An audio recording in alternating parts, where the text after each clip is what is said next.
My dear friends, एसटीटीसी Ghaziabad आप सभी का स्वागत करता है। मैं रंजन शाह, एसएससी सिग्नल, यहाँ पे इंस्ट्रक्टर के तौर पे काम करता हूँ। आज मैं सिग्नलिंग रिले से संबंधित जानकारी दूंगा। ये पार्ट 1 है, जिसमें रिले की बेसिक जानकारी आपको दी जाएगी। इस सेशन में जो हम टॉपिक्स कवर करने वाले हैं उसको देख लेते हैं। सबसे पहले रिले का इंट्रोडक्शन, उसके बाद रिले का definition, concept of relay. Relay को जानने के लिए रिले की जो वर्किंग है या उसमें क्या क्या चीज़ें हैं वो इसमें हम कवर करेंगे, कॉन्सेप्ट ऑफ रिले, ताकि हम रिले को बेहतर समझ सकें। नीड ऑफ रिले, रिले का हम इस्तेमाल रेलवे सिग्नलिंग में क्यों करते हैं उसके बारे में जानकारी देंगे। Advantages and disadvantages of relay, relay में क्या खूबियां हैं और क्या कमियां हैं उसके बारे में जानेंगे। क्लासिफिकेशन ऑफ रिले, रिले का वर्गीकरण करेंगे, क्योंकि हम बहुत प्रकार के रिले यूज़ करते हैं, जैसे track relay, line relay, shelf type, plug in type, और भी बहुत सारे कुछ स्पेशल कैरेक्टर के रिले होते हैं। तो इन सभी रिलों को अगर हम देखें तो बहुत बड़ी संख्या में रिले में इस्तेमाल करते हैं। इनको डिफरेंट कैटेगरी में बांटना ज़रूरी है, ताकि हम उसको अच्छी तरह से समझ सके, उसकी पहचान अच्छी तरह से कर सके। इसके लिए क्लासिफिकेशन ऑफ रिले। उसके बाद terms connected to relay, relay की वर्किंग को समझने के लिए रिले के कैरेक्टरिस्टिक्स या स्पेशल फीचर को समझने के लिए, उसकी वर्किंग को समझने के लिए कुछ फिक्स्ड टर्म हैं जो कि रिले के बारे में हम इस्तेमाल करते हैं। वो टर्म्स कौन कौन से हैं उसके बारे में जानेंगे। आइए देखते हैं इंट्रोडक्शन। सिग्नलिंग के शुरुआती दौरों में जो सिस्टम था उसमें ज़्यादातर सिग्नलिंग सिस्टम मैकेनिकल हुआ करते थे। मैकेनिकल सिग्नलिंग में mechanical wire transmission, mechanical gear, mechanical lever, कोई भी इलेक्ट्रिकल चीज़ों का इस्तेमाल नहीं होता था। उसके बाद इलेक्ट्रिकल सिग्नलिंग आया। इलेक्ट्रिकल सिग्नलिंग में मेनली इलेक्ट्रोमैकेनिकल आया, और उसके बाद फिर कलर लाइट सिग्नलिंग, इलेक्ट्रॉनिक्स आया, डाटा कम्युनिकेशन आया, CPU based, program based system आए, और एक से बढ़कर एक लेटेस्ट टेक्नोलॉजी आज के तारीख में हम सिग्नलिंग में इस्तेमाल कर रहे हैं। लेकिन इलेक्ट्रिकल सिग्नलिंग से लेके अभी तक जो चीज़ें हमने इस्तेमाल करना नहीं छोड़ा, उनमें से एक ये है कि रिले और एक केबल। ये दोनों चीज़ें अभी तक हम इस्तेमाल कर रहे हैं, चाहे टेक्नोलॉजी सिग्नलिंग के हमने काफ़ी आगे तक हम पहुंच गए हैं, तब भी रिले और केबल को हम अभी भी इस्तेमाल कर रहे हैं। तो आज के सेशन में हम रिले के बारे में जानकारी लेंगे। रिले का डेफिनेशन देखें। A relay is an electromagnetic device. Relay को एक इलेक्ट्रोमैग्नेटिक डिवाइस कह रहे हैं। क्यों कह रहे हैं इलेक्ट्रोमैग्नेटिक, क्यों कह रहे हैं? क्योंकि इसमें कॉयल होता है, और कॉयल में जब भी हम सप्लाई देते हैं तो इलेक्ट्रोमैग्नेट बनता है। और इलेक्ट्रोमैग्नेट बनाने की आवश्यकता क्यों है? इलेक्ट्रोमैग्नेट बनाने की आवश्यकता इसलिए है कि उसमें हम जब सप्लाई देंगे और उसमें इलेक्ट्रोमैग्नेट बनेगा तो वो कुछ कॉन्टैक्ट को कंट्रोल कर सकता है। कुछ फ्रंट कॉन्टैक्ट होते हैं, कुछ बैक कॉन्टैक्ट होते हैं, तो कॉन्टैक्टों को कंट्रोल कर सकता है। Which is use to convey information, ये इंफॉर्मेशन को कन्वे करता है one circuit to another circuit. एक सर्किट की सूचना दूसरे सर्किट को देता है through set of contacts, contact के सेट के द्वारा। एक सर्किट है, मान लीजिए, उसमें सर्किट में लास्ट एंड पे क्या होगा? रिले होगा। वो सर्किट वहीं ख़त्म हो गई, रिले वहाँ तक आया। रिले के कॉन्टैक्ट के द्वारा फिर एक सर्किट हमने वहाँ से ऑपरेट किया, जो कि कहीं और दूर जाके किसी और चीज़ों को ऑपरेट कर रहा है। तो इस तरह से एक सर्किट की सूचना दूसरे सर्किट को देता है। रिले को समझने के लिए उसका कॉन्सेप्ट समझते हैं। इसमें कॉन्सेप्ट क्या क्या है। तो a relay is an electrical switch, एक इलेक्ट्रिकल स्विच है जिसमें उसके कॉन्टैक्ट्स जो है क्लोज और ओपन होते हैं। कब होते हैं? By the supply in its coil, जब उसके कॉयल में सप्लाई आती है तो वो ओपन और क्लोज होता है। सप्लाई कहाँ से आती है? As and when receive from another electrical circuit, जब भी दूसरे सर्किट से सप्लाई आएगा या नहीं आएगा तो उसके कॉन्टैक्ट जो है चेंज होते जाएंगे। Next, relay is operated by an electromagnet. ये हम पहले भी डिस्कस कर चुके हैं कि रिले जो ऑपरेट होता है, रिले को ऑपरेट करने का जो कारण है वो इलेक्ट्रोमैग्नेट है, जो उसके सेट्स ऑफ कॉन्टैक्ट को कंट्रोल करता है, ऑपरेट करता है। Second, so A relay must have one coil, तो रिले में कम से कम एक कॉयल होगा, एक से अधिक भी हो सकता है, तो कम से कम एक कॉयल होगा।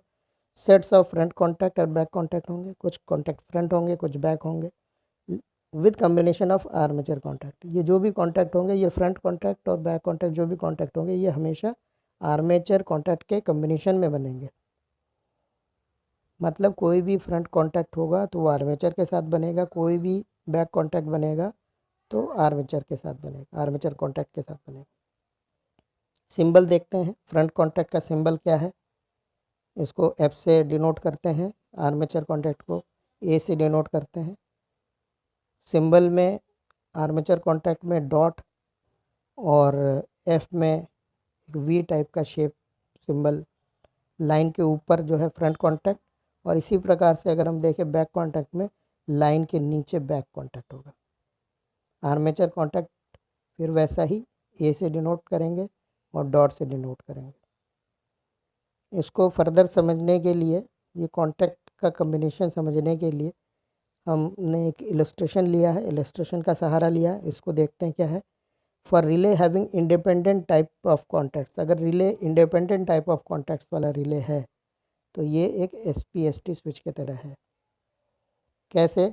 For every combination of armature and front contact और आर्मेचर एंड बैक कॉन्टैक्ट, हर एक फ्रंट कॉन्टैक्ट के साथ जो आर्मेचर कॉन्टैक्ट है या आर्मेचर के साथ बैक कॉन्टैक्ट है, तो आर्मेचर कॉन्टैक्ट जो फ्रंट के साथ बन रहे हैं वो बैक के साथ नहीं बनेंगे, जो बैक के साथ बन रहे हैं वो फ्रंट के साथ नहीं बनेंगे। तो ये इंडिपेंडेंट कॉन्टैक्ट हो गए। मतलब अगर किसी रिले में 8 फ्रंट और 8 बैक है तो 8 फ्रंट के 8 आर्मेचर और 8 ही बैक के 8 आर्मेचर होंगे, मतलब 16 आर्मेचर होंगे, 8 फ्रंट होंगे और 8 बैक होंगे। इस तरह से अगर एक हम कम्बिनेशन की बात करें, एक फ्रंट और एक आर्मेचर या एक आर्मेचर एक बैक की बात करें, तो उसमें 2 तारों की ज़रूरत होगी। एक आर्मेचर पे आएगी, एक फ्रंट से जाएगी, या एक आर्मेचर पे आएगी और बैक से वापस चली जाएगी। तो इस तरह से ये डायग्राम में इसको शो किया गया है। तो 2 तारे एक कम्बिनेशन ऑफ कॉन्टैक्ट में हम कनेक्ट करेंगे। एक इनकमिंग सप्लाई की तार जो आर्मेचर कॉन्टैक्ट में कनेक्ट होगी, एक आउटगोइंग सप्लाई की तार जो बैक कॉन्टैक्ट में टर्मिनेट होगी। इसके बाद अगर रिले डिपेंडेंट टाइप कॉन्टैक्ट है, डिपेंडेंट टाइप कॉन्टैक्ट का मतलब क्या है कि अब आर्मेचर जो है कॉमन है, सेम आर्मेचर फ्रंट के साथ भी बनेगा, और जब रिले पिकअप होगी तो फ्रंट के साथ बनेगा, और जब रिले ड्रॉप होगी तो बैक कॉन्टैक्ट के साथ बनेगा। तो ये अब हो गया SPDT स्विच जैसा, सिंगल पोल डबल थ्रू। इसमें क्या है, same armature contact is used for one front contact as well as one back contact. वही same contact, same armature contact जो है वो फ्रंट के लिए भी काम करेगा और वही कॉन्टैक्ट बैक के लिए काम करेगा। ये कम्बिनेशन। नेक्स्ट है, for every combination armature front end back 3 तारें चाहिए। एक इनकमिंग सप्लाई जो आर्मेचर कॉन्टैक्ट में लगेंगी, और 2 आउटगोइंग सप्लाई के लिए 2 तार हम इस्तेमाल कर सकते हैं, एक फ्रंट कॉन्टैक्ट के लिए, एक बैक कॉन्टैक्ट के लिए। Like SPDT at a time, armature contact either make with front contact when relay is energise condition में क्या होगा, आर्मेचर फ्रंट के साथ कॉन्टैक्ट बनेगा, और बैक कॉन्टैक्ट के साथ कब बनेगा आर्मेचर का, जब रिले डी एनर्जाइज होगी। इस तरह से सेम आर्मेचर रिले पिकअप होने पे फ्रंट के साथ और ड्रॉप होने के बाद बैक के साथ कांटेक्ट बनाएगा। नेक्स्ट है सिंबल कॉयल का। कॉयल का सिंबल हम कैसे रिप्रेजेंट कर रहे हैं, R1 R2 दिया, एक बॉक्स बनाया, उसमें एक सिरे पे R1 लिखा, एक सिरे पे R2 लिखा, रिले का नाम भी इस पे लिखा जाता है। तो फिलहाल अगर हम नाम नहीं भी है तो हम इसको R1 पे हम क्या कहा, हमने कहा कि R1 पे हम R1 जो है वो रिले कॉयल का एक एंड है जिसमें हम पॉजिटिव सप्लाई कनेक्ट करेंगे, दूसरे एंड जो है वो R2 है, R2 में जो है हम नेगेटिव सप्लाई कनेक्ट करेंगे। ये नॉर्मल स्टैंडर्ड डिज़ाइन है। पोलर रिले अगर है तो ऐसा नहीं होगा, पोलर रिले के बिना, अदर देन पोलर रिले, यही प्रैक्टिस पूरे रेलवे में अडॉप्ट किया जाता है, ये R1 पे पॉजिटिव और R2 में नेगेटिव सप्लाई। नेक्स्ट है the supply in the relay coil comes from the particular circuit by which the relay is being controlled. तो रिले के कॉयल में जो सप्लाई आएगी वो कहाँ से आएगी, वो उस सर्किट से आएगी जिसके द्वारा वो रिले कंट्रोल किया जा रहा है। ठीक है, डायरेक्ट कोई भी सप्लाई रिले पे नहीं आएगी, हमेशा किसी सर्किट के थ्रू आएगी, तो वो सर्किट के थ्रू रिले के कॉयल में सप्लाई आएगी। और क्या है कॉन्सेप्ट ऑफ रिले में, a relay is known by its voltage. Voltage कौन सी, वर्किंग वोल्टेज। जैसे कोई रिले 12 वोल्ट का हो सकता है, कोई रिले 24 वोल्ट का हो सकता है, ट्रैक रिले 1.4 वोल्ट के हो सकते हैं। तो वो जो वोल्टेज की बात कर रहे हैं हम, relay is known by voltage, तो वोल्टेज कहाँ पे, जो उसके कॉयल में दी जाएगी। कॉन्टैक्टों में तो कोई भी वोल्टेज हो सकता है, तो रिले अगर 12 वोल्ट का रिले है तो इसका मतलब उसके कॉयल में हमें 12 वोल्ट देनी है, अगर 24 वोल्ट का रिले है तो इसका मतलब हमें उसके रिले के कॉयल में 24 वोल्ट की सप्लाई देनी है। नेक्स्ट है a relay is known by its number of front contact और back contact combination with armature contact. Relay में कितने फ्रंट है कितने बैक है वो भी रिले के पहचान है एक तरह से, कि अगर हमने एक 24 वोल्ट का लाइन रिले बोला तो उसमें हमें ये भी बताना है कि कितने कॉन्टैक्ट वाला रिले चाहिए, 8 फ्रंट 8 बैक 12F 4B, तो कितने कम्बिनेशन ऑफ कॉन्टैक्ट है वो भी बताना ज़रूरी है, तो उसके द्वारा भी रिले जाना जाता है। A relay is also known by type, किस टाइप का रिले है, ट्रैक रिले है, पोलर रिले है, लाइन रिले है, वाइटल रिले है, एसिवनाइज्ड रिले है, नॉन एसिवनाइज्ड रिले है, इस तरह के स्लो टू पिकअप है, उसमें डिफरेंट टाइप ऑफ रिले हो सकते हैं। तो टाइप ऑफ रिले, तो टाइप ऑफ रिले और उसकी एसिमिनिटी है या नहीं है, इसके द्वारा भी जाना जाता है। तो ये एक इलेक्ट्रोमैग्नेट का सिंबल है कि इस तरह से ये एक डायग्राम दिखाया गया है यहाँ पे। इसमें सप्लाई वोल्टेज देख सकते हैं हम लोग, सप्लाई वोल्टेज कहाँ पे आ रहा है, सप्लाई वोल्टेज यहाँ पे आएगी जो डिफरेंट दूसरे सर्किट से आएगी, और यहाँ पे दो कॉन्टैक्ट दिए गए हैं, एक ये कॉन्टैक्ट एक ये कॉन्टैक्ट, और बीच में एक इंसुलेटर है, और ये सप्लाई को जो है यहाँ पे सप्लाई देने पे ये इसको कंट्रोल कर सकता है, इस इन कॉन्टैक्टों को कंट्रोल कर सकता है। तो इसका मतलब ये जो है इनपुट सप्लाई हो गई और ये जो है इसकी आउटपुट सप्लाई हो गई। एक इलेक्ट्रोमैग्नेट का सिंबल दिया गया कि इलेक्ट्रोमैग्नेट के क्या है, एक सिंपली कॉयल है, कॉयल में अगर हम सप्लाई देंगे और कॉयल एक कोर में भी होना चाहिए तो वो जो है मैग्नेट का काम करेगा। Why do we need relay, relay हमें क्यों चाहिए। Relays are sophisticated switch gears used for remote control and succession control of various electrical equipments. Relay एक स्विचिंग डिवाइस है, एक स्विच गियर का काम करता है। जैसे हम किसी स्विच से किसी सर्किट को हम कंट्रोल करते हैं, तो ये भी एक स्विच है जिसमें मल्टीपल कॉन्टैक्ट्स हैं और रिमोट दूर से कंट्रोल कर सकते हैं। रिलेड वे में एक सर्किट के द्वारा दूसरे सर्किट, दूसरे से तीसरे, काफ़ी दूर तक हम सर्किटों को ऑपरेट कर सकते हैं। और सक्सेशन कंट्रोल मतलब अगर आप PIRRI की बात करें, एक के बाद एक सर्किट ऑपरेट होता है, तो सक्सेशन कंट्रोल के लिए इसका इस्तेमाल होता है। In present day they are widely used because they are capable of protecting control equipment from cross fitting से भी बचाता है, ओवरलोडिंग से भी बचाता है। ये रिले का सर्किट जो है ये किसी भी इक्विपमेंट को क्रॉस फीडिंग से, हम डायरेक्ट फीड देंगे तो कहीं से और जगह से सप्लाई आ सकती है उस कंडक्टर में, लेकिन रिलेड वे में देंगे तो रिले सप्लाई जो है रिले गियर के नज़दीक अगर हम रख रहे हैं तो क्रॉस फीड होने का चांस नहीं है, तो क्रॉस फीडिंग से बचाता है। ओवरलोडिंग से बचाता है।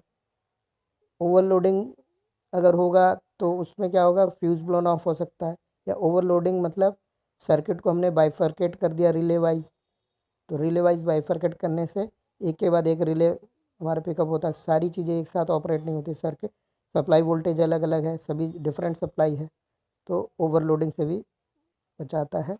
और स्पीडी ऑपरेशन, बड़ा फास्ट ऑपरेशन होता है। रिले एक स्लो एक्टिंग डिवाइस है, लेकिन ऐसा इतना भी स्लो नहीं है। सिग्नलिंग सिस्टम में हमें जितना फास्ट स्पीड ऑपरेशन के लिए चाहिए उस हिसाब से ये सफिशेंट कर सकता है, सफिशेंट फास्ट काम कर सकता है। इसके बाद they operate on low voltage and current. Relay को काम करने के लिए ज़्यादा वोल्टेज और करंट नहीं चाहिए, लेकिन ज़्यादा पावर को वो आउटपुट में डिलीवर कर सकता है। मतलब स्विचिंग जो है जितना वो इनपुट में लेता है उससे ज़्यादा वो स्विच आउट कर सकता है, ज़्यादा आउटपुट में ज़्यादा पावर को डिलीवर कर सकता है। नेक्स्ट है they are more articulate as according to their special feature. Relay की डिज़ाइन जो है स्पेशल फीचर के हिसाब से बनाई जा सकती है, तो आर्टिकुलेट है मतलब वो डिफरेंट रिक्वायरमेंट के हिसाब से, जैसे हमें स्लो टू पिकअप चाहिए, पोलर रिले चाहिए, स्लो टू रिलीज चाहिए, AC नॉइज चाहिए, या बायस्ड रिले चाहिए, इस तरह के ट्रैक रिले चाहिए, तो डिफरेंट टाइप ऑफ रिले को तैयार किया जा सकता है, इसमें स्पेशल फीचर ऐड किए जा सकते हैं। They can work under restrictive condition, ज़्यादा टेम्परेचर पे, ज़्यादा ह्यूमिडिटी पे, लो टेम्परेचर पे ये काम कर सकता है, तो रेस्ट्रिक्टिव कंडीशंस पे काम कर सकता है। और स्पेसिफाइड मैनर, जैसा हम चाहते हैं, स्लो टू पिकअप होना हम चाहते हैं, स्लो टू रिलीज होना चाहते हैं, स्पेसिफाइड मैनर पे वो काम कर सकता है। Virtually they can cater for all situation वर्सी, जैसा हमें फीचर चाहिए वो सारे सिचुएशन के हिसाब से सारे फीचर के द्वारा हम रिले का इस्तेमाल कर सकते हैं। और साथ ही साथ स्पीड और एक्यूरेसी, ट्रेन ऑपरेशन में एक्यूरेसी और स्पीड में उसको मेंटेन, इसका कंट्रीब्यूशन है। ये दोनों चीज़ें से हमें एडवांटेजेस ऑफ रिले। रिले का एडवांटेज क्या है, release can switch AC DC, दोनों AC और DC दोनों को स्विच कर सकता है, दोनों सप्लाई को इसके कॉन्टैक्ट के द्वारा मेक ब्रेक कर सकता है। Transistor can only switch DC, transistor का अगर हम इस्तेमाल करते हैं तो ट्रांजिस्टर सिर्फ DC सप्लाई को स्विचिंग कर सकता है, जबकि रिले जो है AC और DC दोनों को कर सकता है। नेक्स्ट है relay can switch high voltages, transistor can not. Relay के द्वारा हाई वोल्टेज को हम स्विचिंग कर सकते हैं, ट्रांजिस्टर एक सर्टेन वोल्टेज से ज़्यादा नहीं कर सकते। Relay are better choice for switching large current, ज़्यादा अगर करंट हमें स्विच करना है तो रिले ही ज़्यादा अच्छा ऑप्शन होगा। Relay can switch many contact at once, एक रिले में मैक्सिमम बहुत सारे कॉन्टैक्ट हो सकते हैं, तो एक जैसे एट ए टाइम अगर एक रिले हमने इस्तेमाल करना है तो एक रिले में मल्टीपल कॉन्टैक्ट मिल जाते हैं, तो मल्टीपल कॉन्टैक्ट को एट ए टाइम हम एक साथ जो है ऑपरेट कर सकते हैं। नेक्स्ट है डिसएडवांटेज, रिले में इतनी अच्छाइयाँ तो हैं, रिले हम इसीलिए इस्तेमाल कर रहे हैं कि उसमें अच्छाइयाँ ज़्यादा हैं, लेकिन क्या कमियाँ हैं, कुछ कमियाँ भी हैं। तो उसमें देखें जो कंपैरिजन है ट्रांजिस्टर या अदर कोई और अगर चीज़ें हो सकती है उसके साथ अगर हम कंपैरिजन करते हैं तो ट्रांजिस्टर के मुकाबले ये ज़्यादा बल्कियर है, इसके साइज जो है ज़्यादा बड़ा है, और जो करंट है उसको ऑपरेट होने के लिए जो करंट चाहिए ट्रांजिस्टर से ज़्यादा करंट लेता है। Relay can not switch rapidly, जो ट्रांजिस्टर है वो ज़्यादा जल्दी फास्ट काम कर सकता है, लेकिन रिले को वर्क करने में, स्विच करने में थोड़ा ज़्यादा समय लगता है। रिले यूज़ मोर पावर, क्योंकि रिले के कॉयल में करंट फ्लो होता है तो ज़्यादा पावर का इस्तेमाल होता है, मतलब पैसिव डिवाइस है तो बट नेचुरल जो है ज़्यादा करंट लेगा, ज़्यादा पावर लेगा। Relays require more current than many chip can provide, relays का जो करंट है वो नॉर्मली ज़्यादा है, कोई चिप ट्रांजिस्टर में जो उसको हैंडल कर सकता हो तो उसके मुकाबले रिले जो है बहुत ज़्यादा करंट लेता है। क्यों लेता है, क्योंकि इसमें एक रिले का कॉयल का इस्तेमाल किया गया है, तो इसलिए करंट ज़्यादा लेगा। क्लासिफिकेशन ऑफ रिले, रिले का क्लासिफिकेशन जो है समझना महत्वपूर्ण है, क्योंकि अगर हम शुरू में रिले के बारे में हम देखते हैं तो बहुत वैरायटी ऑफ रिले हम पढ़ते हैं, समझते हैं, कुछ समझ में आता है तो कन्फ्यूज़न रहता है, तो रिले का क्लासिफिकेशन समझना ज़रूरी है। रिले के क्लासिफिकेशन में किन किन चीज़ों का ध्यान रखा गया, किन किन चीज़ों का इस्तेमाल किया गया है। तो सबसे पहले इसमें अकॉर्डिंग टू देयर माउंटिंग और फिक्सचर, कई टाइप में इसका वर्गीकरण किया गया है, क्लासिफिकेशन किया गया है कि शेल्फ टाइप रिले और प्लग इन टाइप रिले। एक कैटेगरी तो ये है कि अकॉर्डिंग टू देयर माउंटिंग और फिक्सचर, किस तरह से उसको हम इंस्टॉल कर रहे हैं, कहाँ पे उसको फिट कर रहे हैं, कहाँ पे उसको फिक्स कर रहे हैं, उसके हिसाब से रिले शेल्फ टाइप है, शेल्फ में रखने जाने वाले रिले, उसको लूजली शेल्फ पे रख देते हैं, और प्लग इन टाइप को प्लग करते हैं, प्लग बोर्ड में उसको प्लग करते हैं। तो इसमें और डिफरेंस क्या है कि जो प्लग बोर्ड में वो प्री वायर्ड हो सकता है, मोर कॉन्टैक्ट्स हो सकते हैं उसमें, मोर current requirement, less space requirement, जगह कम चाहिए उसमें, स्लिमर होगा वो, उससे पतला होगा, और शेल्फ टाइप रिले ज़्यादा बल्कियर होगा, लार्ज स्पेस की रिक्वायरमेंट है, लेसर करंट है, लेसर कॉन्टैक्ट है। तो इस तरह से दो कैटेगरी हो गई, शेल्फ टाइप और प्लग इन टाइप रिले। तो ये अकॉर्डिंग टू देयर माउंटिंग और फिक्सचर। नेक्स्ट देखते हैं according to their connection and uses. Connection और यूजेस के हिसाब से अगर हम कैटेगरी बनाना चाहें तो ट्रैक रिले और लाइन रिले। तो जो रिले डायरेक्टली ट्रैक से जुड़ी हुई है, जो कि ट्रैक के सप्लाई से, ट्रैक सर्किट में, ट्रैक में जो सप्लाई दी जाती है उससे फिर जो रिले पिकअप किया जाता है वो दैट इज़ ट्रैक रिले। मतलब ट्रैक से आने वाली सप्लाई से जो रिले पिकअप होती है, या जो रिले डायरेक्टली ट्रैक से जुड़ी हुई है, वो ट्रैक रिले है। और इसके अलावा जितने भी रिले हैं, ट्रैक रिले के अलावा जितने भी रिले हैं वो लाइन रिले हैं। ट्रैक रिले की क्या स्पेशलिटी, लो वोल्टेज होगा, लेसर कॉन्टैक्ट होंगे, और लाइन रिले में क्या है कि इसमें कंपैरेटिवली हायर वोल्टेज और ज़्यादा कॉन्टैक्ट होंगे। नेक्स्ट है अकॉर्डिंग टू देयर वाइटिलिटी और importance in ensuring train working safety. अगर ट्रेन वर्किंग के हिसाब से हम कैटेगरी करें तो वाइटल रिले और नॉन वाइटल दो कैटेगरी में हम कर सकते हैं, इसको बांट सकते हैं। वाइटल रिले मतलब all relays that directly used for train control such as signal point controls, track detection etcetera, ये सारे वाइटल रिले हैं। नॉन वाइटल रिले कौन से हैं, रिलेज विच ऑपरेट कंट्रोल एड और and accessories like warning, buzzer, ये सारे जो है नॉन वाइटल है। इंडिकेटर्स या सिलेक्शन सर्किट में कुछ रिले जो इंटरलॉकिंग को अचीव करने में मदद करता है, वो सारे नॉन वाइटल रिले हैं। नेक्स्ट कैटेगरी है according to their special provision to ensure reliability of their contacts.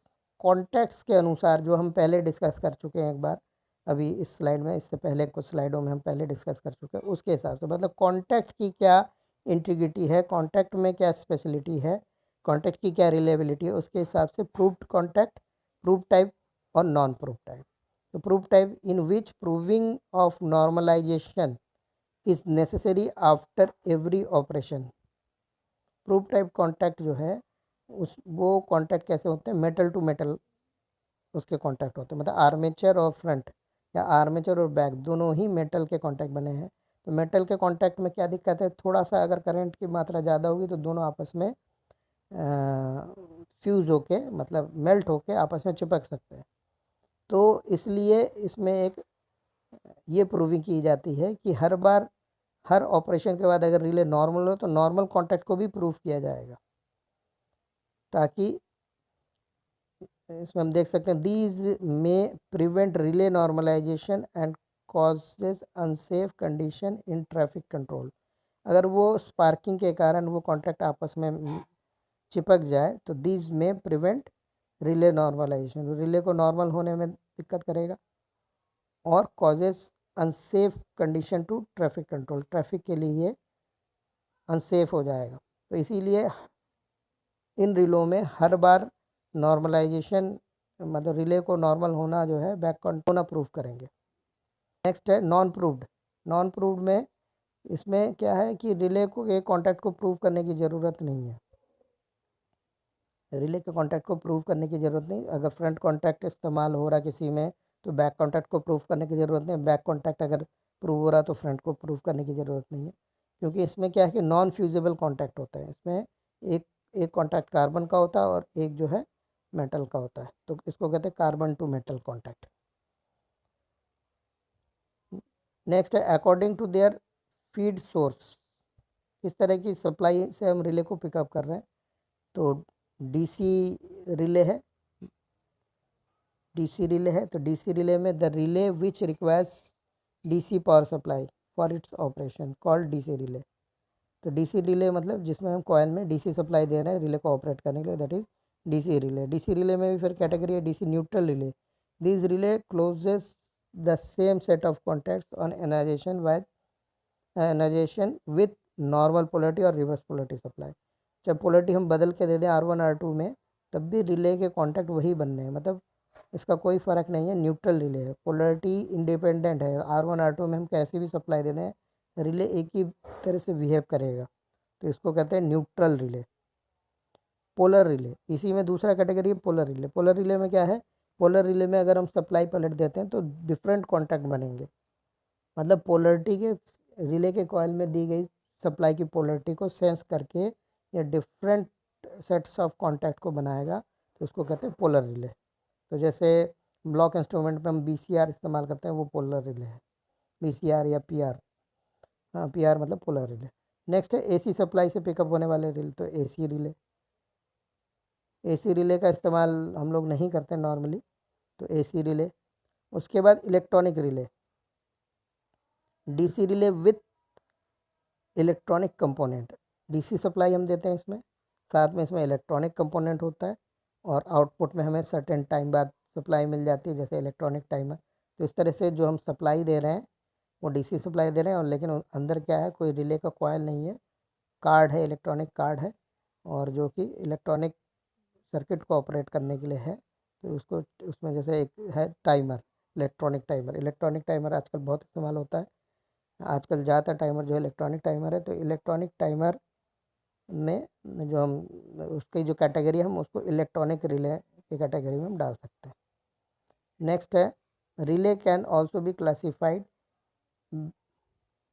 Basin on their type of application.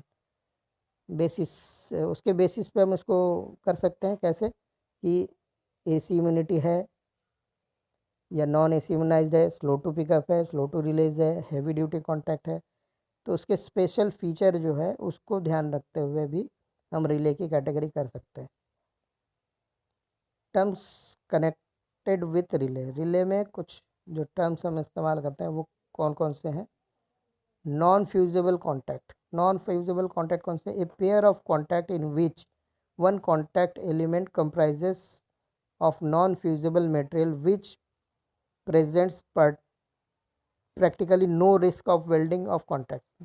Non fusible contact ऐसे कॉन्टैक्ट है जिसमें जो कॉन्टैक्ट पेयर है वो डिफरेंट मटेरियल का होता है, तो नॉन फ्यूजिबल मटेरियल है, और में वेल्डिंग होने का कोई चांस नहीं है। अगर थोड़ा सा करंट है तो उसमें वेल्डिंग होने के, कॉन्टैक्ट के वेल्डिंग होने का चांस नहीं है, तो नॉन फ्यूजिबल कॉन्टैक्ट कहलाता है। कार्बन कॉन्टैक्ट, कार्बन कॉन्टैक्ट का मतलब क्या है, कार्बन कॉन्टैक्ट का मतलब सिंपली ये है कि एक कॉन्टैक्ट उसमें मेटल का और एक कार्बन कॉन्टैक्ट, तो इसको हम कहते हैं मेटल टू कार्बन कॉन्टैक्ट को हम कार्बन कॉन्टैक्ट कहते हैं। तो इसमें जो है कॉन्टैक्ट की वेल्डिंग होने का चांस नहीं है। नेक्स्ट है मेटल कॉन्टैक्ट्स। मेटल कॉन्टैक्ट्स का मतलब है मेटल टू मेटल कॉन्टैक्ट। तो मेटल टू मेटल कॉन्टैक्ट जो है इसमें वेल्डिंग होने के चांस है। मेटल टू मेटल कॉन्टैक्ट जो है, मेटल उसमें कौन सा इस्तेमाल करते हैं, ज़्यादातर सिल्वर या सिल्वर कैड, टंगस्टन, प्लेटिनियम, इस तरह से जिस तरह से उसका कॉस्ट है उस हिसाब से वो रिले, या जैसे जैसे सर्किट का नीड है, या जैसे हाई एफिशिएंसी वाले रिले चाहिए तो उस हिसाब से कॉस्टली या लेस कॉस्टलियर जो है रिले हम इस्तेमाल करते हैं। तो मेटल टू मेटल कॉन्टैक्ट या मेटल कॉन्टैक्ट रिले। नेक्स्ट है front contact. Front contact, that contact which is made with the arm contact when relay is energise. Front contact हम किसको बनाए कह रहे हैं, जो आर्मेचर कॉन्टैक्ट के साथ जो कॉन्टैक्ट बन रहा है जब रिले पिकअप हो रही है तो फ्रंट कॉन्टैक्ट। और जब बैक कॉन्टैक्ट की हम बात करें तो रिले जब डी एनर्जाइज होने पे जो आर्मेचर कॉन्टैक्ट जिसके साथ कॉन्टैक्ट बना रहा है तो उसको हम कह रहे हैं बैक कॉन्टैक्ट। आर्म कॉन्टैक्ट और armature contact, that contact which is movable part of the pair of contacts and is made with front contact when relay is energized and with back when relay is de-energized। Relay pickup होने पे front contact के साथ जो contact बन रहा है, या relay D-energise होने पे जो बैक कॉन्टैक्ट के साथ कॉन्टैक्ट बना रहा है, दैट इज आर्म कॉन्टैक्ट या आर्मेचर कॉन्टैक्ट। नेक्स्ट है dependent contact. A movable arm contact to front contact when relay is energized, and same arm contact connects to a back contact when relay is de-energise, तो इसको कहते हैं dependent. Dependent dependent किस पे, कि जो relay pickup है तो फ्रंट कॉन्टैक्ट, रिले ड्रॉप है तो वही आर्मेचर बैक कॉन्टैक्ट के साथ कॉन्टैक्ट बना रहा है, तो वो डिपेंडेंट कॉन्टैक्ट हो गए। इंडिपेंडेंट कॉन्टैक्ट कौन से हुए? The condition in which the movable arm contact connects to either front और आइदर बैक। इंडिपेंडेंट मतलब रिले पिकअप हो गया तो फ्रंट कॉन्टैक्ट के साथ कॉन्टैक्ट बन गया आर्मेचर का, लेकिन रिले ड्रॉप होने पे वो आर्मेचर किसी भी कॉन्टैक्ट के साथ कॉन्टैक्ट ना बनाए, तो वो इंडिपेंडेंट कॉन्टैक्ट। जैसे रिले डे एनर्जाइज होने पे कुछ आर्मेचर कॉन्टैक्ट बना रहा है, लेकिन रिले पिकअप होने पे उस आर्मेचर कॉन्टैक्ट का किसी भी कॉन्टैक्ट से कोई संपर्क नहीं हो रहा, तो वो सब इंडिपेंडेंट कॉन्टैक्ट है। मतलब हर एक फ्रंट के लिए अलग आर्मेचर कॉन्टैक्ट, हर एक बैक कॉन्टैक्ट के लिए अलग armature contact. Contact element, contact piece which is secured to a contact spring. Contact element कौन सा है? कॉन्टैक्ट पीस के साथ जो है एक कॉन्टैक्ट पीस जो है वो मतलब कॉन्टैक्ट स्प्रिंग के सामने कॉन्टैक्ट एलिमेंट के रूप में होता है। जो हिस्सा एक्चुअली करंट को पास करता है या सर्किट को ऑपरेट करने के लिए स्विचिंग करंट को पास करता है, that is contact element, contact piece. Wiping contact, self wiping क्या है? Contact design to have certain relative motion during the interval from the instead of touching until completion of the crossing motion. तो wiping करने का फ़ायदा क्या है कि contact wipe करके थोड़ा सा आगे बढ़ता है, मतलब कॉन्टैक्ट बंद तो जाता है लेकिन वो थोड़ा वाइपिंग एक्शन होता है, जिससे क्या है कॉन्टैक्ट साफ होता रहता है। तो वाइपिंग, सेल्फ क्लीनिंग, उसको कहते हैं सेल्फ क्लीनिंग या wiping contact. Pickup value the value of current just enough to close all front contact.